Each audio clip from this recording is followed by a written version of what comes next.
Ang gabi ay puno ng tensyon at hiyawan sa loob ng isang sikat na boxing arena. Lahat ng mata ay nakatuon sa gitna ng ring kung saan ang batang boksingero na si Eman Makusa, ang anak ng boxing legend na si Manny Pacquiao, ay kasalukuyang nakikipagpalitan ng masuntok. Ito ay isa sa pinakamalagang laban ng kanyang karera.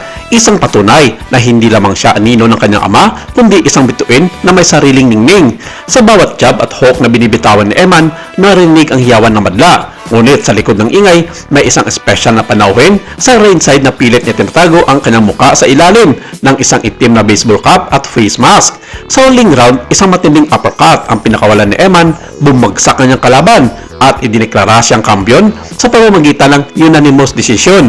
Habang itinataas ang kamay ni Eman, ang kanyang unang tingin ay hindi sa kamera kundi sa direksyon ng misteryosong babae sa unahan. Nang matapos ang laban, dagsa ang mga reporters. Eman, para kanino ang panahon ito? Tanong ng isang sports journalist. Ngumiti ang binata, pawis na pawis pa, ngunit bakas ang saya. Para sa pamilya ko, sa mga suporta at sa isang tao na nagbigay sa akin ng inspirasyon para tapusin ang laban na ito.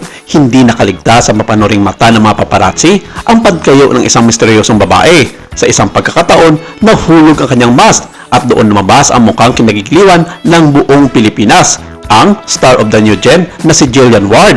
Nagkagulo ang mga mata. Ano ang ginagawa ng isang sikat na actress sa isang madugong boxing fight? Si Jillian, na kilala sa kanyang mas sweet at glamorous na mga papel, ay tila isang anghel na napadpad sa mundo ng mga boksingero. Lingid sa kalaman ng marami, habang abala ang lahat sa pagliligpit ng arena, isang itim na sasakyan ang naghihintay sa back exit. Lumabas si Eman, bit-bit pa ang kanyang boxing gloves na nakasabit sa kanyang balikat. Pumasok siya sa sasakyan kung saan nagantay ang nakakiting si Jillian. Congratulations, champ! Bungad ni Jillian habang iniabot ang isang bote ng tubig. Dito nagsimula ang gabi na maging usap-usapan sa buong social media. Ang lihim na date nila Jillian Ward at Eman Makusa pagkatapos ng isang matagumpay na laban ay may halong pagdududa din na sinasabi ng iba na magjowa na nga ang mga ito. May nagsasabing parang buntis din daw ang dalaga sa kanyang suot na balot na mga maluluwang na OOTD. Mabilis na umarurot ang sasakyan palayo ng arena, iniwan ang mga nagkakagulong mga fans at mga reporter na pilit pang kumukuha ng mga impormasyon. Sa loob ng sasakyan, namayani ang panandaliang katahimikan. Isang katahimikang hindi nakailang, kundi puno ng ginhawa. Huminga ka naman, Eman. Tapos na ang laban. Biro ni Jillian habang tinatanggal ang kanyang baseball cap. Sa tingin ko, mas pagod ka sa pag-iwas sa media kaysa sa pakikipagsuntukan kanina.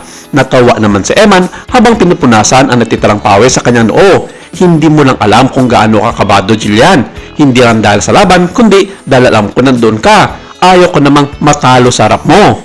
Napagkasunduan ng dalawa na magpunta sa isang maliit ngunit eksklusibong restaurant sa Tagaytay. Malayo ito sa ingay ng Maynila at mas malaga, malayo sa mga kamera.